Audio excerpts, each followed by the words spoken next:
യഥാർത്ഥത്തില് ദരിദ്രന്മാരാരാ? ആ ദരിദ്രന്മാര് അള്ളാഹുവിന്റെ അടുക്കൽ ഏറ്റവും അടുപ്പമുള്ളവരാ.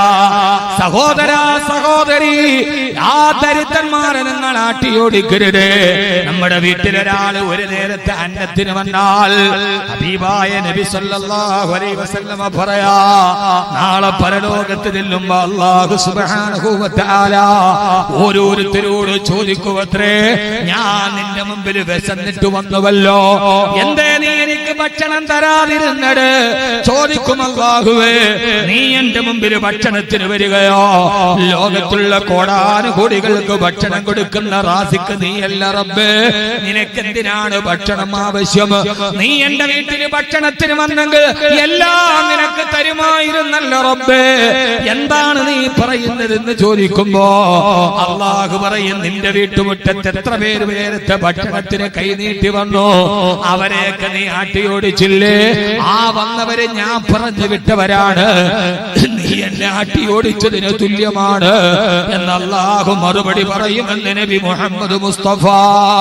പ്രത്യേകിച്ച് എന്റെ സഹോദരിമാരോട് ഓർമ്മിപ്പിക്കുകയാ, എപ്പോഴും സദാസമയവും വീട്ടിലുള്ളവര് നിങ്ങളല്ലേ. ഒരാള് മുമ്പിൽ വന്നാൽ, ഒരു സഹായം ചോദിച്ചു വന്നാൽ, ഒരൽപ്പം ഭക്ഷണം ചോദിച്ചു വന്നാൽ, മകളെ കെട്ടിക്കാൻ ചോദിച്ചു വന്നാൽ അവരെ ആട്ടിയോടിക്കരുത്. ഉള്ളതനുസരിച്ചിട്ട് അവർക്ക് സദക്ക കൊടുക്കണേ. ആ സമയത്ത് ബാക്കവി പറഞ്ഞ ഈ വാക്കോർക്കണേ, ഈ വന്നത് ഈ പാവപ്പെട്ടവനല്ല, ഇത് പടച്ച തമ്പുരാൻ പറഞ്ഞു വിട്ടതാണ്. ഇവരെ ആട്ടിയോടിച്ചാൽ നാളെ അല്ലാഹുവിന്റെ മുമ്പിൽ ചോദ്യം ചെയ്യപ്പെടുമെന്നുള്ള ബോധം വേണേ. ഇനി കൊടുക്കാൻ ഒന്നും നിന്റെ കയ്യിലില്ലെങ്കിൽ ഖൗലും മഅറൂഫിൻ സദഖൈറും മിൻ സദഖ, ഒരു നല്ല വാക്ക് പറഞ്ഞിട്ട് സഹോദരാ ഇപ്പൊ എന്റെ കയ്യിലില്ല, പിന്നെ നിങ്ങൾ വന്നാൽ ഞാൻ തരാമെന്ന് ഒരു നല്ല വാക്ക് പറഞ്ഞു വിട്ടാൽ അതൊരു സദഖയേക്കാൾ പ്രതിഫലമുള്ളതാണെന്ന് ലോകമാന്യത ആഗ്രഹിച്ചിട്ട് കൊടുക്കുന്ന ലക്ഷത്തിനേക്കാൾ ഒന്നും ആഗ്രഹിക്കാട് ഒരു പാവപ്പെട്ടവനോട് പുഞ്ചിരിയോടെ പറയുന്ന ഒരു വാക്കിന് സഹോദരാ 1000 പേരുടെ മുമ്പിൽ എന്റെ പേര് വായിക്കപ്പെടണം, എല്ലാവരും എന്നെ കുറിച്ച് വലിയ ധർമ്മിഷ്ഠനാണെന്ന് പറയണം എന്ന ഉദ്ദേശത്തെ 1 കോടി കൊടുക്കുന്നതിനേക്കാൾ വലിയ സദഖയാണ്.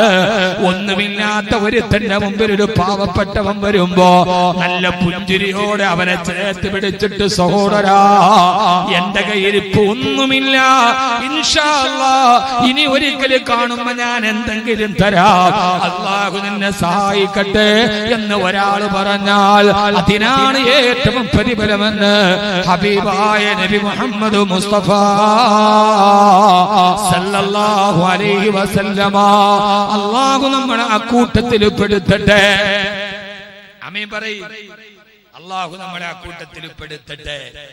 ഇനി ഒരാളോട് പറയാം എന്റെ ഇല്ല, എന്നാൽ ഇൻഷാ അല്ലാഹ് ഇനി കാണുമ്പോ തരാം എന്ന് പറയാം. അതൊക്കെ ഒരു വലിയ സ്വഭാവമാണ്. അല്ലാഹു തൗഫീഖ് നൽകട്ടെ. ഇനി വിഷയത്തിന്റെ രണ്ടാമത്തെ ഭാഗം, ഇത്രയും നേരം ഞാൻ സമ്പന്നരോടാണ് പറഞ്ഞത്. ഇനി ഞാൻ പറയുന്ന രണ്ടാമത്തെ ഭാഗം എല്ലാ ദരിദ്രന്മാരോടുമല്ല, എല്ലാ ദരിദ്രന്മാരുമല്ല.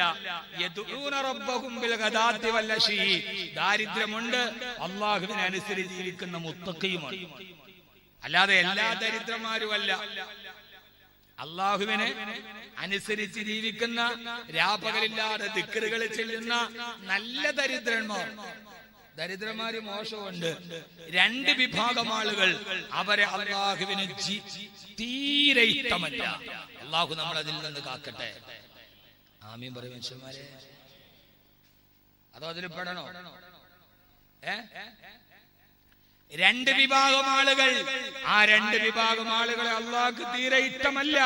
വലാ യൻദുറുല്ലാഹു ഇലൈഹിം, അവരിലേക്ക് അല്ലാഹു നോക്കുകയേയില്ല. ആഖിറത്തിൽ എത്തുന്നാൽ വലാ യുകല്ലിമുഹുമുല്ലാഹ്, അവരോട് അല്ലാഹു സംസാരിക്കുക പോലും ഇല്ല, മാറ്റി നിർത്തിക്കളയും.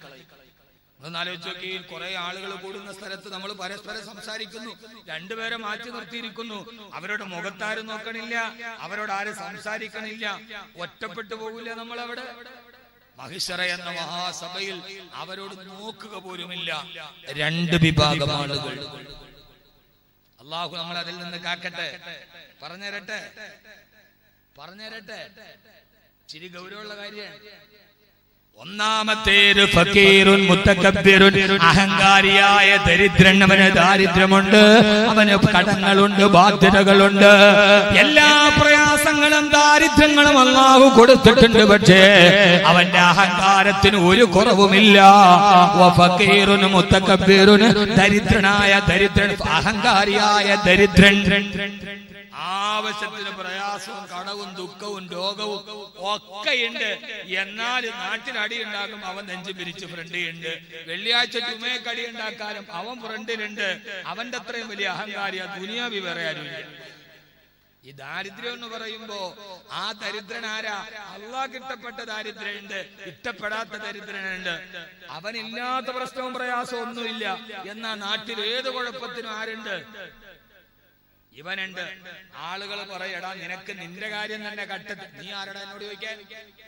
നീ ആരെന്നോട് പറയാൻ? സർവ കുഴപ്പത്തിനും അവനുണ്ട്. ദരിദ്രനായ അഹങ്കാരിയായ ദരിദ്രനെ അള്ളാഹ്ക്ക് ഇഷ്ടമല്ല. ദാരിദ്ര്യമുള്ള പെണ്ണാണ്, എന്നാൽ സർവ്വ അയലോക്കത്തും കുഴപ്പമുണ്ടാക്കുക അവളുണ്ട്. അവളുടെ ജോലി 3 നേരം കഞ്ഞി വെക്കാനുള്ള ഗതി വീട്ടിലില്ല. എന്നാൽ 6 നേരം അയലോക്കത്തെ വീട്ടിൽ ഇത്രയും വസാദ് ഉണ്ടാക്കാൻ തിണ്ണതോറും ഇങ്ങനെ നിരങ്ങി നിരങ്ങി നിരങ്ങി നടന്ന് ആ അയലോക്കത്തുള്ള സർവ്വ പ്രശ്നത്തിന് അവളുണ്ട്. എന്നാ റബ്ബേ പ്രയാസമാണല്ലോ, നീ മാറ്റിത്താന്ന് നിസ്കാരപ്പായിരുന്ന് കരയാൻ അവർക്ക് നേരമില്ല. അവളെല്ലാം കുഴപ്പത്തിനുമുണ്ട്. അങ്ങനെയുള്ള ദരിദ്രനെ അല്ലാഹ്ക്ക് ഇഷ്ടമല്ല. രണ്ടാമത്തെ ആൾ പറയട്ടെ രണ്ടാമത്തെ ആളാരാ? വശൈഖുൻ സാനി, വ്യഭിചാരിയായ വൃദ്ധൻ.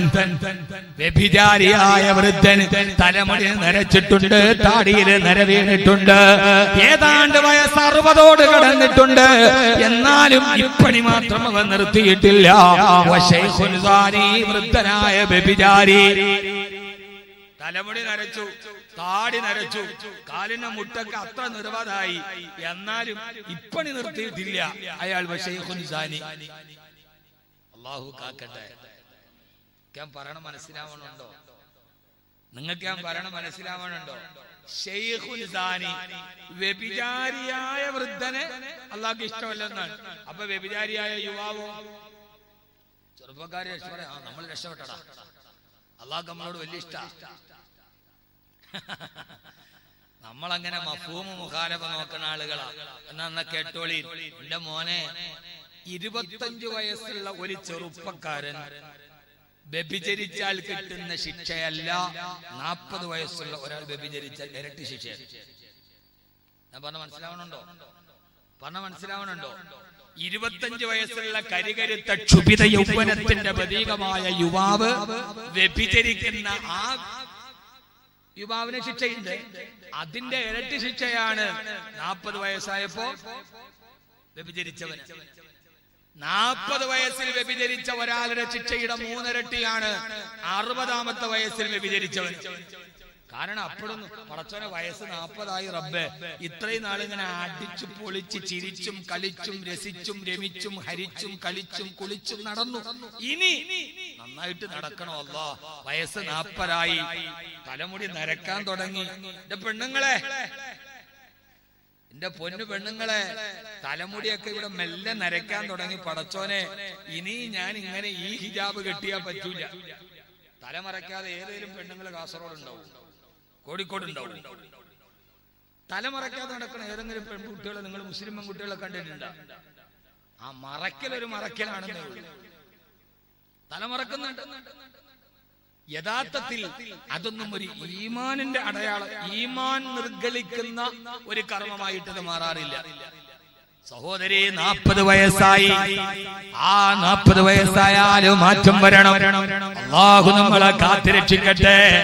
യഥാർത്ഥത്തിൽ 40 വയസ്സൊരാൾക്കായി കഴിഞ്ഞാൽ അയാളുടെ ജീവിതത്തിന്റെ ശൈലി തന്നെ മാറണമെന്നാണ് ഖുർആൻ. ബാക്കവി പറയണത് ഖുർആനാണ്. 40 വയസ്സായാൽ പിന്നെ അതുവരെയുള്ള ജീവിതത്തിന്റെ ശൈലിയല്ല 40 കഴിഞ്ഞാൽ. ബാക്കവിന്റെ വകയല്ല ഖുർആൻ. 40 കഴിഞ്ഞ ആളുകളില്ലേ ഇവിടെ? 40 കഴിഞ്ഞവരൊക്കെ ഒന്ന് കൈവക്കിക്കാൻ നോക്കട്ടെ. 40 വയസ്സ് കഴിഞ്ഞവരൊക്കെ ഒന്ന് കൈവക്കി. പടച്ചോനെ, 40 വയസ്സ് കഴിഞ്ഞ ആളുകളൊന്ന് കൈവക്കി. ഞാൻ പൊക്കിപ്പാ 42. ഒന്ന് പൊക്കി മനുഷ്യന്മാർ. അല്ലാഹുവേ, നരച്ചവരൊക്കെ പൊക്കിയിട്ടില്ല, ഞങ്ങളെന്താ സന്തൂർ തേച്ചാ കുളിക്കണേ? 40 എന്ന് പറയുന്നത് മനുഷ്യ ജീവിതത്തിലെ ഏറ്റവും പ്രധാനപ്പെട്ട ഒരു നാഴികക്കല്ലാണ്. ഞാനും കൈവക്കിയല്ലോ. 40ന്റെ പരിധി എനിക്കും കടന്നു. ഞാൻ നിങ്ങളോട് ഒരു ആയത്ത് പറഞ്ഞു തരട്ടെ.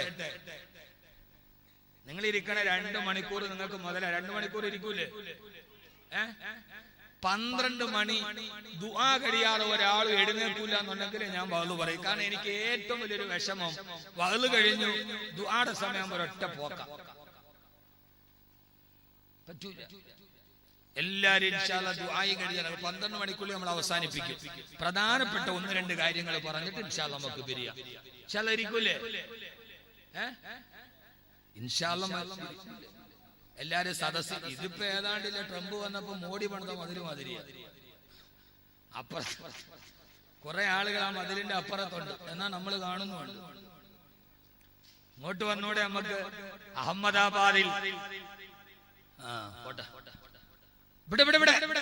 40 വയസ്സ് കഴിഞ്ഞാൽ സഹോദരാ, ഒരു മനുഷ്യന്റെ ജനന മരണങ്ങളുടെ ഇടയിലുള്ള യാദൃച്ഛികതകളും ആകസ്മികതകളും നിറഞ്ഞ ജീവിതം. ആ ജീവിതത്തിന് നാം കടന്നു പോകുമ്പോ ഏറ്റവും പ്രധാനപ്പെട്ട ഒരു വയസ്സാണ് 40 വയസ്സ്.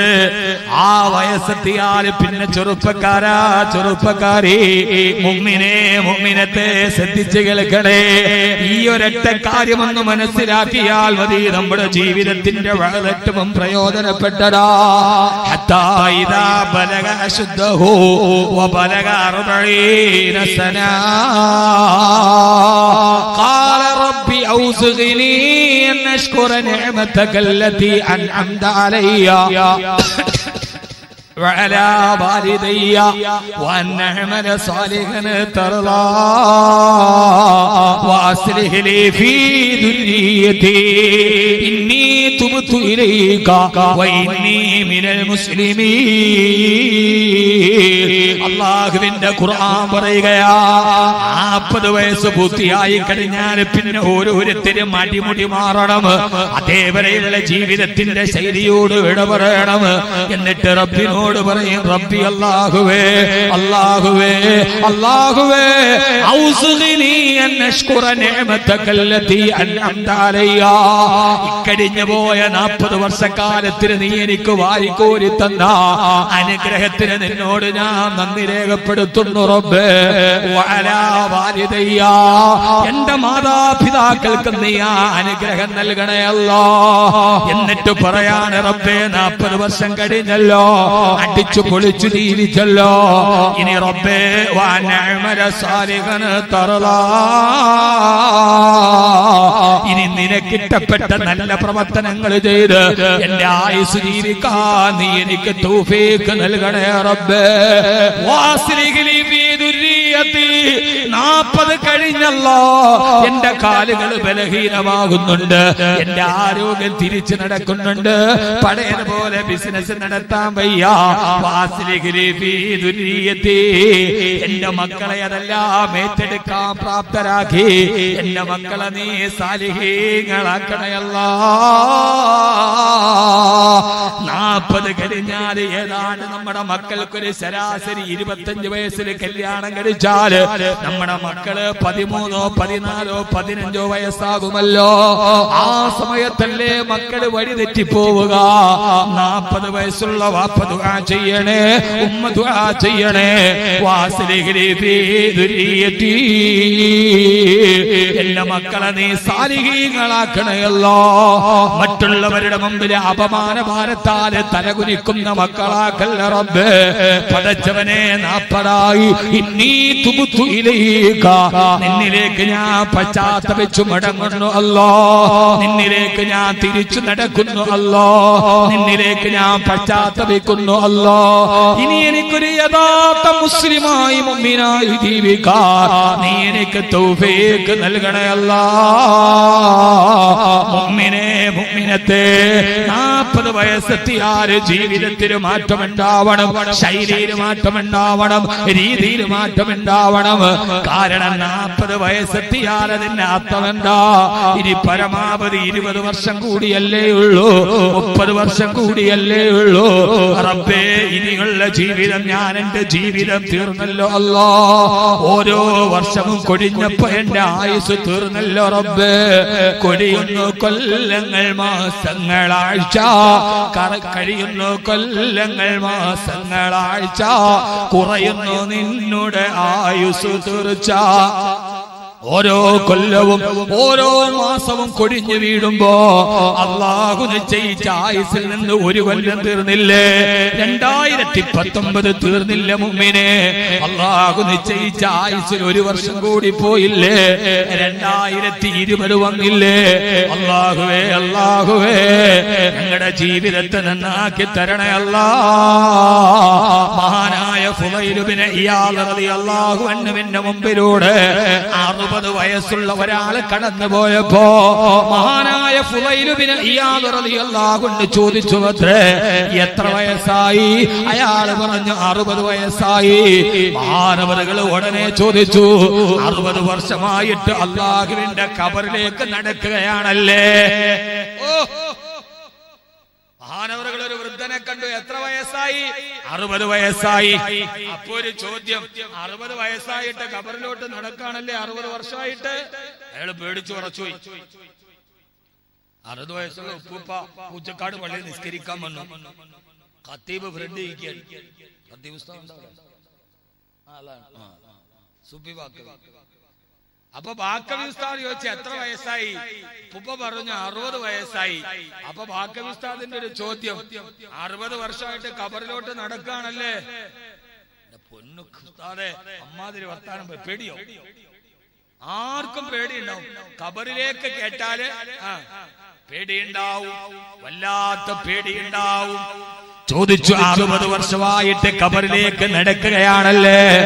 യഥാർത്ഥത്തിൽ ശരിയല്ല. ഓരോ കാലടി വെക്കുന്നത് ഖബറിലേക്കല്ലേ, നടക്കുന്നത് ഖബറിലേക്കല്ലേ? പുച്ചക്കാട് പള്ളിയുടെ മുറ്റത്ത് നിന്ന് ഈ മജ്‌ലിസ് വരെ നടന്നു വന്നത് 100 കാലടി ഉണ്ടെങ്കിൽ ആ 100 കാലടി ഖബറിലേക്ക് നടന്നതല്ലേ?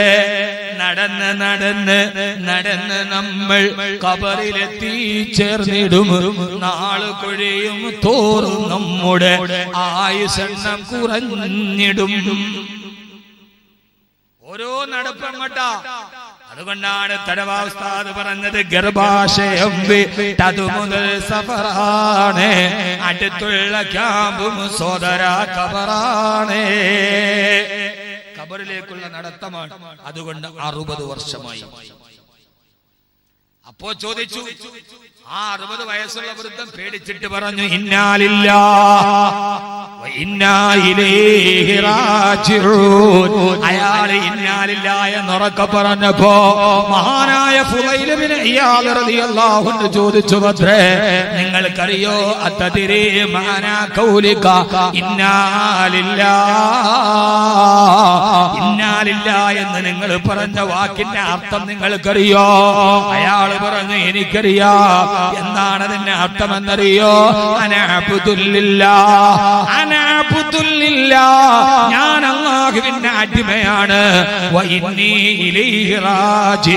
ഞാൻ അവനിലേക്ക് തിരിച്ചു മടങ്ങി പോകാനുള്ളവനാണ്. സുബ്ഹാനല്ലാഹ്. അദ്ദേഹം പറഞ്ഞു, ഇന്നാലില്ലാഹി.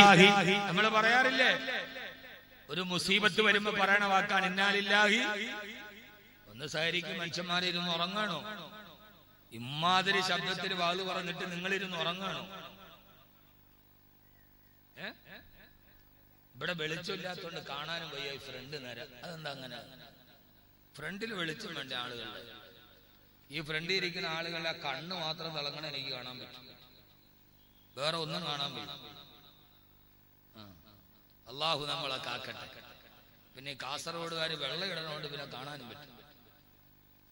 വേറൊരു കളറും കൂടെയാണ്, അതും കാണാൻ പറ്റും. നമ്മൾ പറയാറില്ല, എന്താ പറയാൻ? പറയും, ഒരു ദിക്റിന്റെ പ്രതിഫലം കിട്ടൂല. ഇന്നാലില്ലാഹി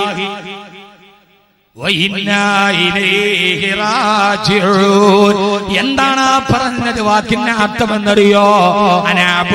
ഞാൻ അല്ലാഹുവിന്റെ അടിമയാണ്. ഏത് സമയത്തും ഞാൻ അവനിലേക്ക് തിരിച്ചു പോകാനുള്ളവനാ. മഹാനായ ഫുളൈൽ ഇബ്നു ഇയാദ് റളിയല്ലാഹു തആല അൻഹു പറഞ്ഞ വളരെ പ്രധാനപ്പെട്ട ഒരു വാക്ക് പറഞ്ഞിട്ട് ഞാൻ സമാപനത്തിലോട്ട് കടക്കട്ടെ. മഹാനവറുകൾ പറഞ്ഞു, സഹോദരാ, ഏകനായ അല്ലാഹുവിലേക്ക് മടങ്ങിപ്പോകാനുള്ളവനാണെങ്കിൽ, ആ പടത്തറപ്പിന് മുമ്പിൽ ഹിസാബിന് നിൽക്കാനുള്ളവനാണെങ്കിൽ,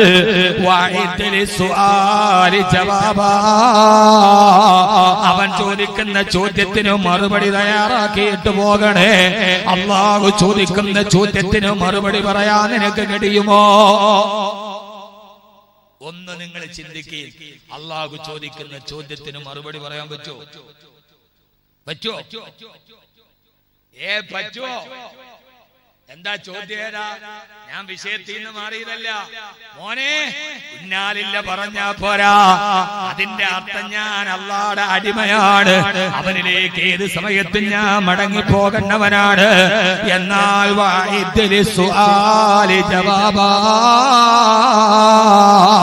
പടച്ചവൻ ചോദിക്കുന്ന ചോദ്യത്തിന് മറുപടി പറയാൻ തയ്യാറാവണേ.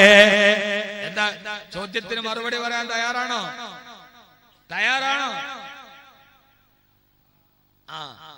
എന്നാ ചോദ്യേടാ മോനെ. ആദ്യത്തെ ചോദ്യേടാ, നിന്റെ സമ്പത്തിനെ കുറിച്ചാണ്. എവിടെ നിന്ന് സമ്പാദിച്ചു, എവിടെ കൊണ്ട് ചെലവഴിച്ചു? ദരിദ്രന്മാർക്ക് ചോദ്യമില്ലല്ലോ. ഒരർത്ഥത്തില് ദാരിദ്ര്യം ഒരു അനുഗ്രഹമല്ലേ? അല്ലാഹുവിന്റെ ആദ്യത്തെ ചോദ്യമേടാ, നിന്നെ സമ്പത്ത് നീ എവിടെ നിന്നാണ് ചൂണ്ടിക്കാക്കിയത്, എവിടെയാണ് ചെലവഴിച്ചത്? സമ്പന്നന്മാരെ അതിന് മറുപടി പറയാതെ പോവാൻ സാധ്യമല്ല. അല്ലാഹു നമുക്ക് തൗഫീഖ് നൽകട്ടെ. ആദ്യത്തെ ചോദ്യം, മിൻ ഐന തസബഹു, എവിടെന്ന് സമ്പാദിച്ചു, എങ്ങനെ ചെലവഴിച്ചു? രണ്ട് ചോദ്യം. സമ്പന്നന്മാരെ കൊടുക്കണം, സമ്പന്നന്മാരെ കൊടുക്കണം. അല്ലാഹു കൊടുക്കാൻ തൗഫീഖ് നൽകട്ടെ. സമ്പന്നന്മാരാരും കൊള്ളൂല എന്നല്ല, എത്ര സമ്പത്തുണ്ടോ അതിനനുസരിച്ച് കൊടുക്കണം. ബഖീലന്മാരാവരുത്. സയ്യിദുൽ ബുഖലായി ഹാദൽ ഖൗമി വഹാദൽ വത്നി ആവരുത്. നന്നായി സദഖ ചെയ്യണം. നമ്മുടെ ബഹുമാനനായ എം എ യൂസുഫ് അലി സാഹിബ്, അല്ലാഹു ആരോഗ്യത്തുള്ള ദീർഘായുസ്സ് കൊടുക്കട്ടെ. അദ്ദേഹം ഈ അടുത്തൊരു സമ്മേളനത്തിൽ ഞാനുണ്ട്, അദ്ദേഹം പങ്കെടുത്ത സദസ്സിൽ ആ സ്ഥാപനത്തിന് 1 കോടി രൂപ കൊടുത്തിട്ട് പറഞ്ഞു, ഇത് യൂസുഫ് അലിയുടെ ഔദാര്യമല്ല, ഇത് യൂസുഫ് അലിയുടെ കടമയാണ്, അല്ലാഹ് എന്നോട് ചെയ്യാൻ പറഞ്ഞ കടമയാണ്. അങ്ങനെ പറയണമെങ്കിൽ ഒരു മനസ്സ് വേണമല്ലോ. ഇതെന്റെ ഔദാര്യമല്ല, ഇതെന്റെ കടമയാണ്. അല്ലാഹ് എനിക്ക് സമ്പത്ത് തന്നു, അത് ദീനിന് വേണ്ടി, മദ്രസയ്ക്ക് വേണ്ടി കൊടുക്കണമെന്നുള്ള എന്റെ കടമയാണ്. അതെന്റെ ഔദാര്യമായിട്ട് നിങ്ങൾ കണക്കാക്കണ്ട. അതുകൊണ്ട് സമ്പന്നന്മാരെ കൊടുക്കി, ദീനിന് വേണ്ടി കൊടുക്കി. ഈ പൈസ മുഴുവന് കയ്യുമേ വെച്ചിട്ട് എന്ത് ചെയ്യാൻ എന്റെ കുട്ടിയെ? ഈ കാശ് മുഴുവൻ ഇങ്ങനെ കെട്ടിപ്പൊക്കി ബാങ്കിലും അലമാരയിലും വെച്ചിട്ട് എന്ത് ചെയ്യാനാണ്? അതുപോലെയാണ് നമ്മുടെ ഹാജി പി എ ഇബ്രാഹിം ഹാജി, അള്ളാഹു ആരോഗ്യത്തോടെ ദീർഘായുസ്സ് കൊടുക്കട്ടെ. ആമീൻ പറയും മനുഷ്യന്മാരെ. മറ്റൊരാൾക്ക് വേണ്ടി ആമീൻ പറഞ്ഞാലേ ആ ആമീൻ പറഞ്ഞ സാധനം അല്ലാഹ് നമുക്കും തരും. അയാൾക്കാണ്